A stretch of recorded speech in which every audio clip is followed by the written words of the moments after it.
You got that right, Mark. Thanks. More news now. Bristol, Virginia school leaders asked the city for an extra $1 million to add to the system's $7 million they receive. The city leaders say they don't have that much money to give. News Channel 11's Leah Johnson spoke with city and school leaders about the request and why the school system may only get a portion of what they asked for. Leah?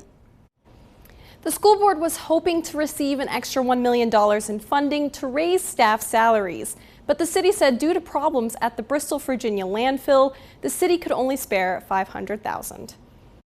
We've got a whole lot of big expenses coming up, related to the landfill and the projects for remediation going on at the landfill. So the difference in $500,000 was, do we charge citizens $72 for trash pickup every month, or do we charge them $60 for trash pickup? Bristol, Virginia city leaders say they don't want to burden taxpayers more than they already have, while school leaders are trying to plan ahead. If we continue on this funding track and the state continues to raise the required local match, what we're looking at is that the city is going to have to pay a much larger amount each year. And part of the $1 million increase was to get closer to what we anticipate that required amount is going to be next year from the state. In Virginia, the school system gets most of their money from state and federal, but localities are required to give a significant portion.